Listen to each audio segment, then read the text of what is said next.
자, 오늘 말씀의 제목을 다 같이 한번 말해봅니다. 그늘에 앉은 자들에게 빛이 빛이었도다. 예수님의 공생의 사역이 3년 동안인데 이 3년 동안 예수님의 3분의 2의 사역을 오늘 본문에 읽었던 갈릴리 호수를 주변으로 해서 예수님의 사역이 시작됩니다. 복음 전파도 이 갈릴리 호수 주변에서 가장 먼저 시작했고, 갈릴리 호수를 거닐다가 그 예수님의 제자들도 베드로와 안드레를 제일 먼저 부르시고, 그 다음에 야고보와 요한을 갈릴리 호수 주변에서 부르시고, 그리고 예수님의 전생의 사역을 이 호수를 주변으로 해서 호수를 세상 삼고, 호수에 있는 이 고기들을 세상 사람들로 삼아서 내가 이 고기를 낳건 같이 너희들로 하여금 사람 낳는 어부가 되게 하겠다고 하면서, 그렇게 이 갈릴리 호수를 세상의 복음 전도의 현장으로 삼으시고 사역을 했다는 것입니다. 부활 후에도 예수님은 갈릴리 호수에서 우리가 다시 만나자고 제자들에게 약속을 했고, 그리고 예수님이 성천하실 때에도 500여 명이 그 성천의 현장을 지켜봤는데 대부분의 사람들이 갈릴리 사람들이었다는 것입니다. 사도행전 1장 11절을 한번 읽어봅니다. 이르되 갈릴리 사람들아 어찌하여 서서 하늘을 쳐다보느냐? 너희 가운데서 하늘로 올려지신 이 예수는 하늘로 가심을 본 그대로 오시리라 하였느니라.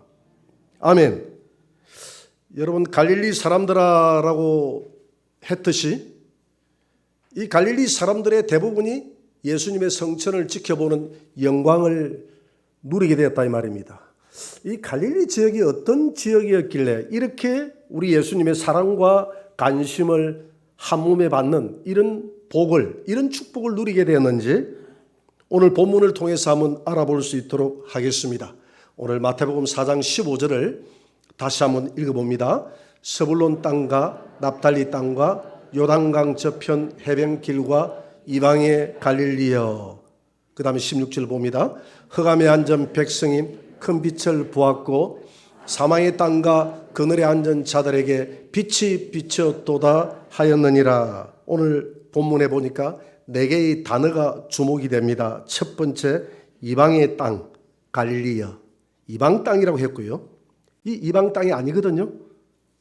이방 땅이 아니에요. 이게 지금 물론 동편은 이방 땅이지만 지금 이 스불론과 납달리는 유대 땅이에요. 그런데도 오늘 본문에서 이방 갈릴리야. 그 다음에 뭐라고 했습니까? 흑암의 땅이라고 그랬어요. 흑암, 캄캄한 땅, 희망이 없다 이 말이죠. 그리고 사망의 땅이라고 그랬어요. 죽음의 땅.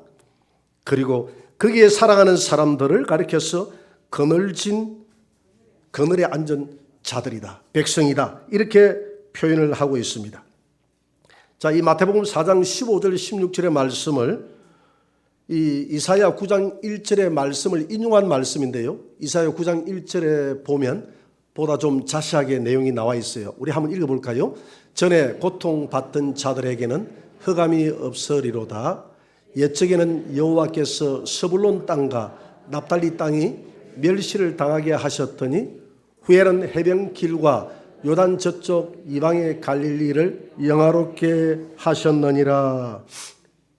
이 이사야 9장 1절에는 전에 고통을 받았던 땅이라고 합니다. 예전에 고통을 받았던 땅, 그리고 멸시를 많이 받았던 땅, 좀 우리 경상도 말로 괄시를 많이 받았던 땅, 이렇게 보면 되겠습니다. 전에 어떤 고통을 당했을까요? 이 북이스라엘은 당시에 위에 강국이었던 이 아수르라는 나라가 있었습니다. 이 아수르는 지금으로 이야기하면 이라크의 북쪽 지역에서 일어났던 강대국이었어요. 이 아수르가 북이스라엘을 침공해서 이 아수르의 살만 에셀 왕 때 BC 722년도에 북이스라엘이 멸망하게 됩니다.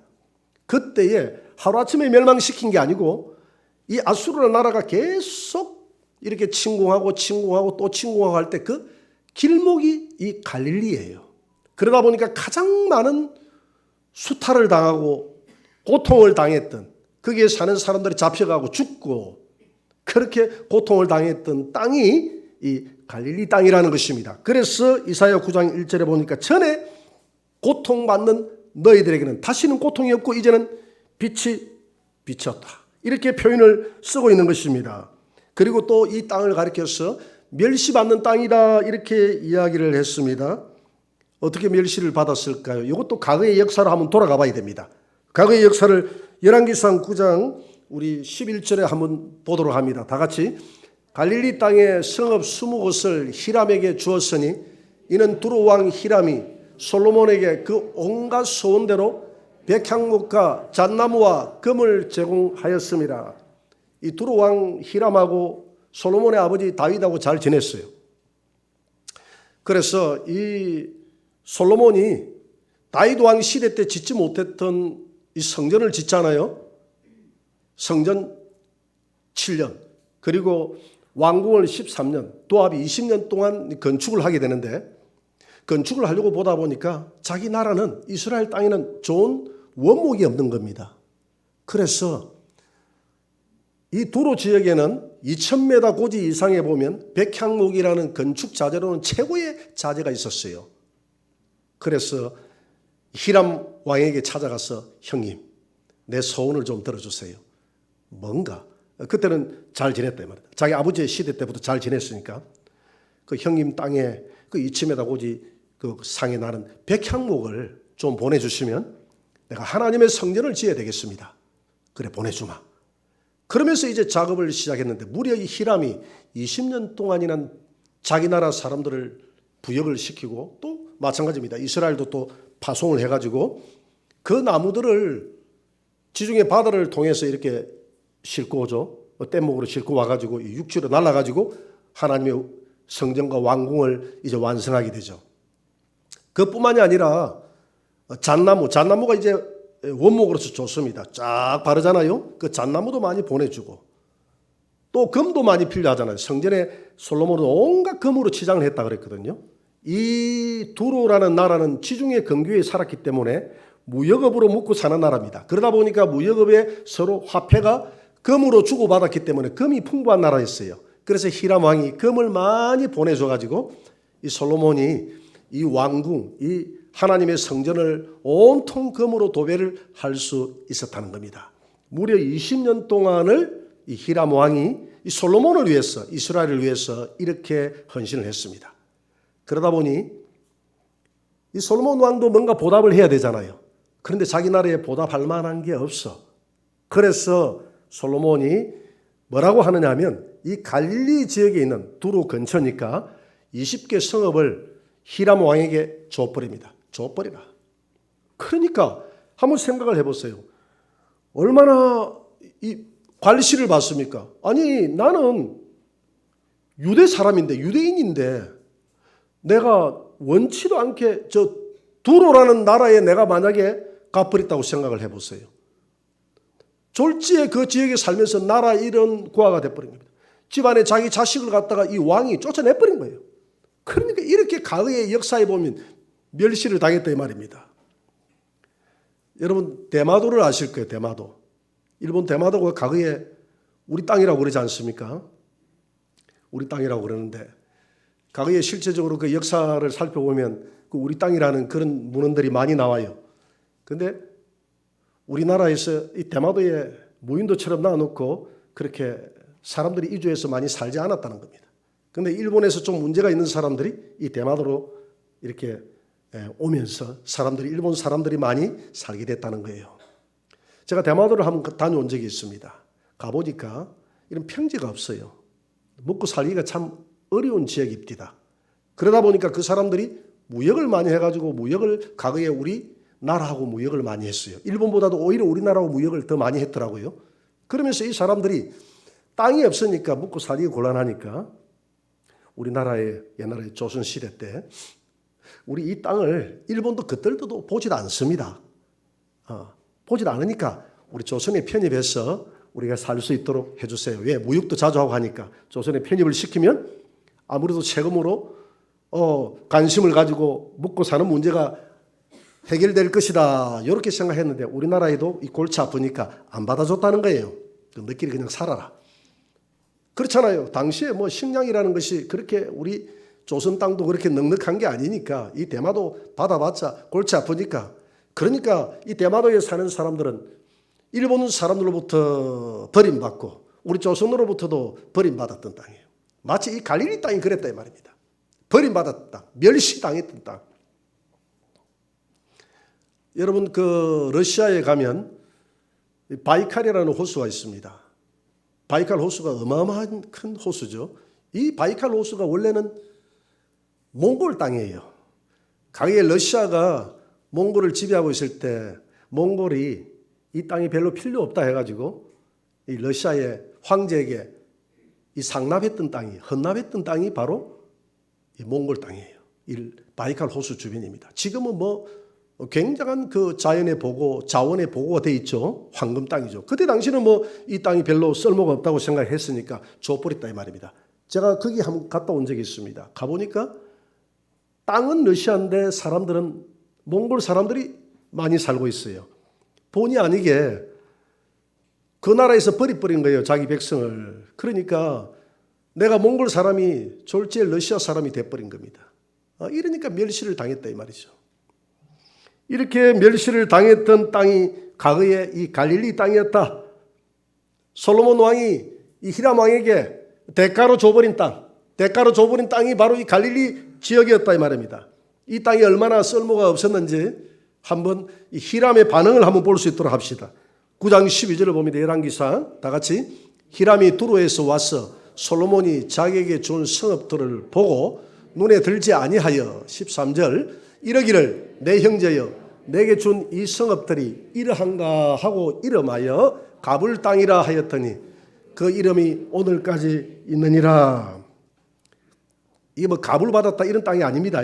그런 뜻이 아니고 메마른 땅, 쓸모없는 땅. 그래서 두루가 땅 준다고 하니까 두루 이거 히람이 좋아가지고 형님 이리 와보세요. 내가 이 좋은 성읍 내가 선물로 해드리겠습니다. 그러니까 이 히람이 와서 쭉 들러보니까 형제여 이게 내게 주는 땅인가? 이게 먹고 이거 아무 쓸모도 없고 이 뭐 호수나 덜렁 있고 이 뭐 호수에서 뭐 농사를 지을 수 있나? 이 주변에 뭐 황량하고 여러분 그렇잖아요. 이 수도가 예루살렘이잖아요. 또 북이스라엘은 사마리아고 제일 멀리 떨어진 곳 북쪽이 이 갈릴리 지역이니까 이 발전도 제일 안 된 지역이 이 갈릴리 지역이에요. 그래서 히람조차도 별로 좋아하지 않았던 멸시를 당했던 그런 땅입니다. 그런 땅이에요. 또 이 역사적으로 보면 어떤 또 멸시를 당했느냐 하면 또 다른 차원에서 보면 이 아수르를 비롯해서 이 이스라엘이 많이 로마에도 정복을 당하고 아수르도 정복을 당하고 애굽에도 정복을 당하고 또 그리스에도 정복을 당하고 특별히 그중에서 아수르라는 나라는 이주 정책을 많이 썼습니다. 외국인들을 많이 이주 정책을 썼어요. 그러니까 이주 정책을 썼으니까 북이스라엘은 많은 외국인들이 와서 살았는데 좀 돈이 있고 권력이 있고 빽이 있고 좀 잘 사는 사람들은 사마리아에서 살았어요. 그래서 사마리아가 수도니까 빽 없고 못 배우고 먹고 살기 힘들고 어려운 사람들은 이 갈릴리 호수를 주변으로 해서 거주하며 살았다 이 말입니다. 이렇게 살다 보니까 이분들이 유대인들하고 같이 결혼을 하게 되잖아요. 이 국제 결혼이 돼버린 거예요. 지금이야 뭐 국제 결혼을 장려하는 시대고 이제는 국경이 없기 때문에 국제 결혼이 험의되지 않고 오히려 그것이 더 자랑거리가 되는 그런 시대를 우리가 맞았는데 과거에 특별히 이스라엘은 이 다니엘 민족을 강조하는 민족이었어요. 또 하나님이 율법에 섞이지 말라고 했기 때문에. 그런데 북이스라엘은 본의 아니게 섞여서 혼혈 민족이 많이 생겨났다 이 말입니다. 그래서 예수님이 요한복음 4장에 보면 수고성에 우물 간 여자에게 이렇게 이야기하잖아요. 사마리아 여자가 이르되 물 한 잔 달라고 하니까 당신은 유대인인데 어찌하여 나에게 물을 달라 하나이까? 유대인들은 우리하고 상종하지 않는데 왜 상종을 합니까? 이 말이거든요. 상종을 하지 않았습니다. 혼혈 민족이라고 이렇게 멸시를 당했어요. 사마리아도 멸시를 당했는데 갈릴리 호수 주변에는 더 멸시를 당했다 이 말입니다. 그러니까 사람들의 기가 죽었어요. 사람들의 마음에 한이 있는 겁니다. 기죽고 한이 맺혀 있는 땅이 이 땅이다 이 말입니다. 이렇게 살았던 이 지역에 예수님이 찾아가서 복음을 전했습니다. 그분의 공생애의 3분의 1을 이 지역에서 복음을 전했습니다. 여러분, 여기에서 예수님이 3분의 2나 되는 이런 시간을 왜 이 갈릴리 지역에서 복음을 전했을까 하는 데는 몇 가지 이유가 있습니다. 그 중에 이유는 전략적인 차원에서도 그렇게 했어요. 예수님은 멀리 봤습니다. 여러분, 서대반의 순교 사건을 아실 겁니다. 서대반이 예수 믿는다는 이유로 돌멩이에 맞아 죽었잖아요. 기독교의 대핍박이 시작되었을 때, 그때에 예수를 믿던 사람들이 이 유대 지역을 탈출해야 되겠다 싶어서 어디로 가버렸습니까? 자기 고향으로 돌아가 버렸어요. 자기 고향으로 돌아가서 뭘 했느냐 하면 교회를 세웠거든요. 교회를 세웠습니다. 그래서 로마 교회 같은 경우도 바울이 들어가기 전에 이미 로마의 교회가 들어서 있었어요. 누가 세웠습니까? 그때 당시에 디아스포라, 이 핍박받았던 그 유대 그리스도인들이 핍박을 피해서 로마로 넘어갔고, 또 로마에 원래 살던 그 토속민들이 유대에 와 있다가 그들이 복음을 받아들이고 이방인들이 넘어갔어요. 그래서 그들이 유대 그리스도인들과 이방인들이 세운 교회가 로마 교회였다는 것이죠. 이와 같이 이들이 본국으로 돌아가면서 자기들이 들었던 예수, 이 기독교의 교회를 자기 지역 곳곳마다 세우는 일들을 했다 이 말입니다. 그래서 예수님은 갈릴리에 이방인들이 많이 살았기 때문에 먼 미래를 쳐다보고 전략적인 차원에서도 그렇게 했다는 것입니다. 그리고 두 번째 이유입니다. 이게 가장 큰 이유인데요. 아무리 전략적인 차원에서 그렇게 했다 한다 할지라도 오히려 사마리아도 그런 지역이지 않습니까? 사마리아에서 더 많이 전할 수 있는데 사마리아보다는 갈릴리 호수 지역에서 더 많은 시간을 보냈거든요. 사마리아 사람들은 그래도 마음이 높아져 있었고, 두 번째는 갈릴리에 사는 사람들은 마음이 낮아져 있었다는 겁니다. 마음이 가난해져 있었어요. 여러분, 마음이 가난한 자는 어떤 사람이다 그랬죠? 마태복음 5장 3절을 한번 봅니다. 다 같이. 심령이 가난한 자는 복이 있나니 천국이 저들의 것이며. 천국이 저들의 것이다 하니 갑자기 마음이 가난해지기 시작하죠. 자꾸 가난해질 수 있더죠. 하나님, 나는 가난한 자입니다. 이렇게 오기 전까지는 마음이 부유했는데, 라오디게아 교회가 마음이 부유한 사람들이었죠. 우리는 부자다. 마음이 부유했어요. 우리는 잘 산다, 잘 입는다, 잘 먹는다. 우리는 복을 많이 받았다. 이렇게 해서 마음이 부유해지다 보니까 영적으로 하나님 앞에 열성을 내지 못하고 영적인 열망을 잃어버렸습니다. 여러분, 이 갈릴리 지역 같은 민족이 우리 대한민국이라는 생각을 해봤습니다. 우리 대한민국이 과거의 역사를 보면 꼭 갈릴리 사람들과 똑같아요. 수탈을 많이 당했죠. 얼마나 고통을 당했습니까? 우리나라는 자랑할 게 없었어요. 미국에 있는 선교사들이 와가지고 선교 보고를 한 것을 보면 뭐라고 했느냐 하면 희망이 없는 땅이라고 그랬어요. 희망이 없는 흑암의 땅 조선이다 그랬거든요. 예, 조선 사람들은 그냥 봄, 여름, 가을에 농사 지어가지고 겨울 되면 하룻불에 앉아가지고 이 하투치기 하고 막걸리 마시고 이렇게 아무런 내일에 대한 희망이 없는 민족, 이렇게 살았던 민족이 우리 대한민국이다. 이렇게 이야기했거든요. 그리고 우리는 외침만 당했지 않습니까? 얼마나 수탈을 당했습니까? 남의 나라를 침범해보지 않았던 민족, 백의의 민족이다 그러죠. 그리고 우리 대한민국을 한번 보면요, 이 땅 자체가 별로 자랑할 게 없어요. 아름다운 금수강산이라고는 이야기는 하는데, 산을 보니까 아름답다고 이야기하는데, 나는 아름다운 산보다는 좀 영토가 좀 팍 트여가지고 확 좀 넓었으면 좋겠어. 아름다운 내강토 하는 것은 우리 스스로 자부심을 가지기 위해서 하는 이야기지, 나는 차를 타고 가다 보면 답답함만 느끼죠. 평지가 없어. 골짜기 가도 끝없는 골짜기밖에 없어요. 대한민국이 왜 이랬나? 좀 외국에 몇 군데는 안 가봤지만 가보니까 막 펑 터졌어요. 우리 김해가 우리 대한민국에서 호남 평야 다음으로 크다고 그러는데, 김해 나가보면 평야가 없어요. 지금 도로가 다 들어서 뿌리고 뭐 집집마다 다 들어서 가지고 그냥 뭐 농촌 비슷하게 돼 있지, 평야가 없어요. 우리 대한민국은 이제는 평야가 없는 땅입니다. 쌀 한 톨 제대로 나가지고 자급자족이 안 되는 나라. 그렇다고 해서 지하 자원이라도 좀 많이 났으면 좋겠는데 지하 자원도 별로 없는 나라. 동쪽에 뭐 칠강구다 해가지고 계속 뭐 봐보고 저도 뭐 기대를 많이 했거든요. 야, 울산 지역에서 뭐 기름이 난다 해가지고 와, 드디어 우리나라도 산유국이 됐는데 그 문 닫았거든 이제. 기름도 쬐끔 나는 나라. 쬐끔 이제 끝나버렸어요 이제. 참 이런 제대로 좀 희망이 없어요. 아무런 희망이 없는 대한민국. 그런데 희망이 없는 이 대한민국에 복음이 들어왔지 않습니까? 복음이 들어오니까 우리 대한민국만큼 급속도로 복음을 받아들인 나라가 없다고 그래요. 왜 그랬을까요? 마치 갈릴리 사람들이 복음이 들어가니까 한 많고 고통당하고 멸시당했던 그들의 마음이 가난해져 있으니까 복음이 싹싹싹 스며 들어가는 거예요. 한 많은 민족에게 복음이 들어가니까 이 복음이 이 대한민국에 있는 모든 가난해져 있는 그 마음속에, 심령이 가난해져 있는 마음속에 이 천국 복음이 막 들어가는 겁니다. 그래서 우리나라의 기독교가 대부흥을 하면서 경제발전도 함께 일어나는 겁니다. 새마을 운동이 우리 기독교에서 출발했거든요.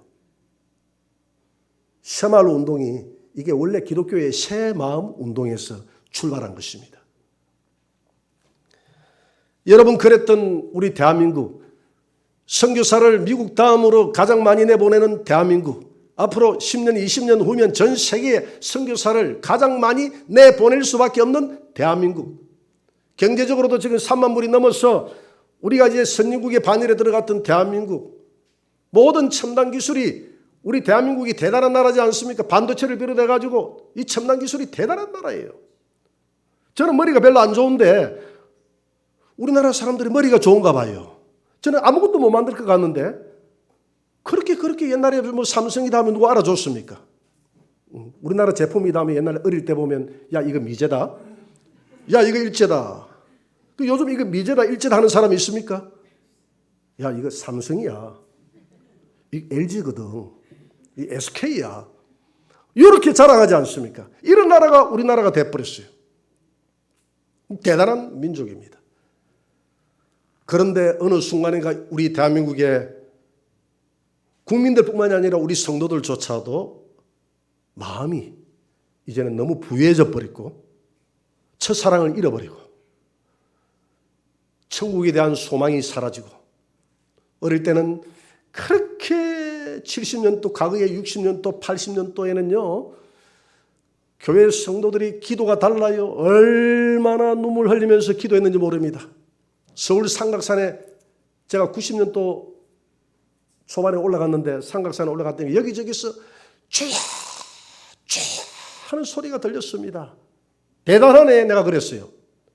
기도원에 사는 게 아니라 삼각산 소나무 밑에서 주여 주여 부르짖는 소리가 그냥 들리는 겁니다. 등산객이 올라가든지 말든지 우리 기독교인들이 온 산에서 하나님을 부르짖고 살았던 민족. 그랬더니 저를 안내스 같은 분이 하나 말이 이 80년도에는 더 했어요. 그냥 막 개구리 소리처럼 자글자글 했던 곳이 바로 이 산입니다. 북한 산입니다. 이렇게 이야기를 했다 이 말입니다. 그런데 지금 가보면 정말 개구리 소리 하나 안 들려요. 너무나 적막한 산이 되어버렸습니다. 기도 소리 하나 들리지 않습니다. 기도원에 사람이 모이지 않습니다. 사람들이 부흥해도 사람들이 몰리지 않아요. 그만큼 우리가 이제는 주님이 필요 없는 그런 존재가 되어버렸어요. 과거에는 어렵고 힘들 때 주여 내게 복을 주옵소서, 은혜를 주옵소서, 그런 열망과 뜨거운, 가난해져 있을 때는, 우리가 가난해져 있을 때는, 우리의 심령이 가난해져 있을 때는, 우리가 멸시받고 천대받고 눌려 있을 때는 그렇게 주님에 대한 열망이 우리의 마음속에 솟아올랐는데 이것이 첫사랑인데 첫사랑을 잃어버린 대한민국이 되어버렸습니다. 교회가 되어버렸어요. 우리 안에 어느 순간인가 바벨탑을 쌓았습니다. 모든 사람들이, 교인들뿐만이 아니라 세상 사람들도 바벨탑을 쌓아요. 우리가 잘났어, 우리가 잘했어, 우리 민족이 똑똑해서 이렇게 됐다고 생각을 합니다. 여러분, 이 민족이 이렇게 잘 살게 되고 이 민족의 교회가 이렇게 부흥하게 된 것은 특별한 하나님의 은혜임을 믿으시기 바랍니다.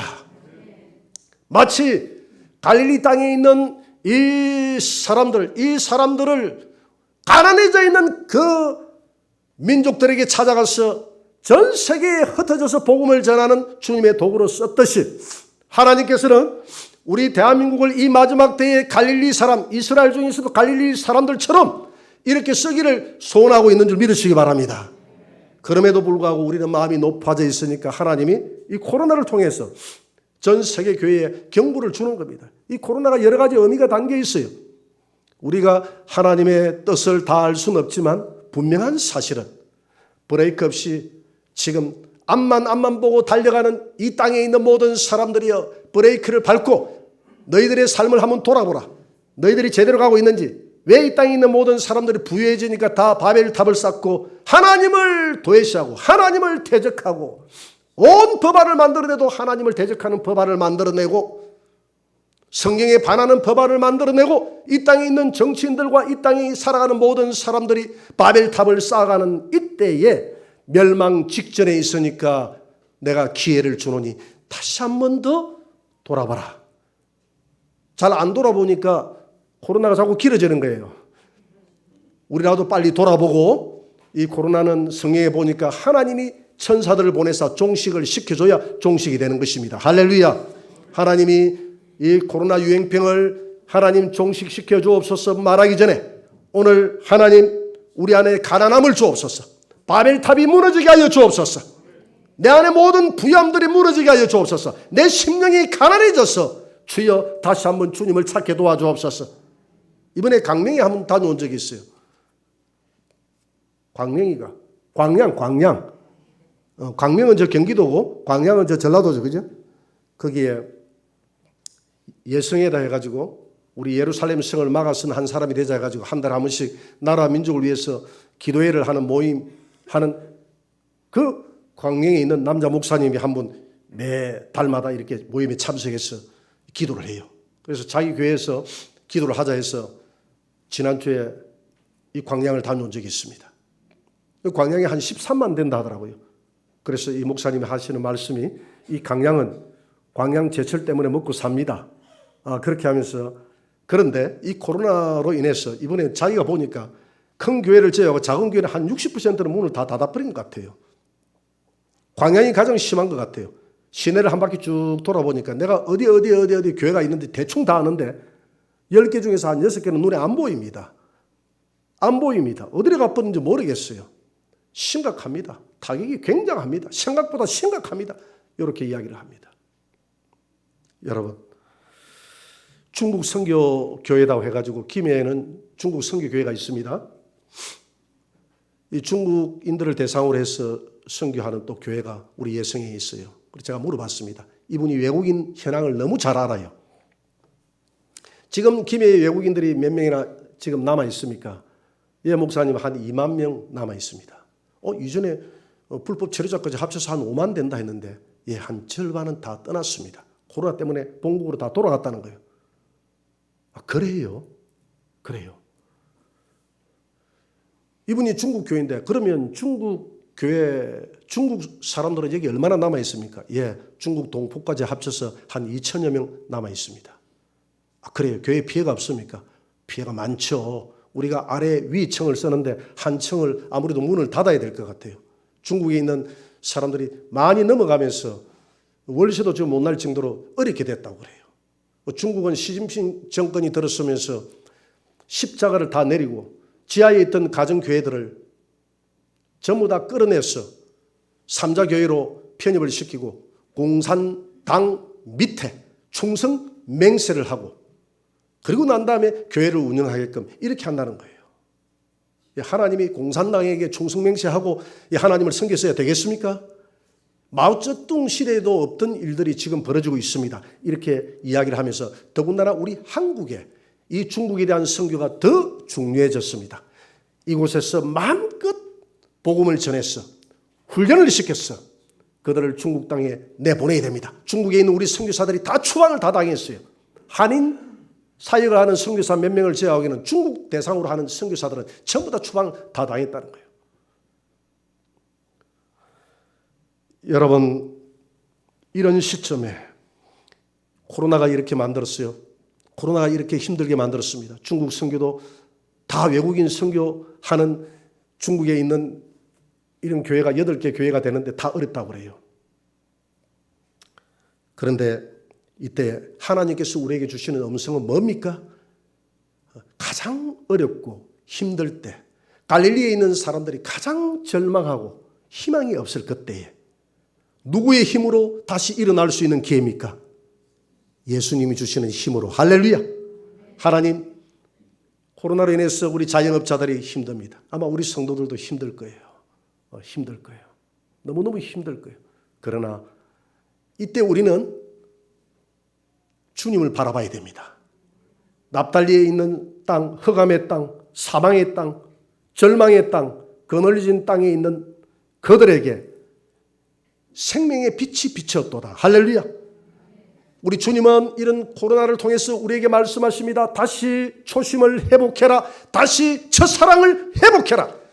대한민국이 처음에 가난하고 어려웠을 때 오직 나만을 바라보고 나에게 복을 달라고 기도했던 그 초심을 회복하라. 할렐루야. 그래서 하나님, 오늘 이 시대에 2년 가까이 코로나를 통해서 없이 하여 주옵소서, 없이 하여 주옵소서. 우리 이렇게만 기도했는데 그렇게 기도하기 이전에 우리 자신들을 돌아보게 하소서. 브레이크를 밟고 하나님, 우리 가정에 우리 주님이 필요합니다. 우리 주님이 우리 가정의 빛으로 찾아오시옵소서. 우리 자녀들에게 찾아오시옵소서. 내 사업장에, 내가 하고 있는 일터에 찾아오시옵소서. 우리 교회에 찾아오시옵소서. 우리 대한민국 교회에 주여 희망의 빛으로 찾아오시옵소서. 절망 가운데 있는 이들이 다시 주님의 빛을 보고 성령의 능력으로 다시 일어나게 하여 주옵소서. 이렇게 사모하고 기도하는 저와 여러분들이 되시기를 주의 이름으로 축원합니다. 한번 기도.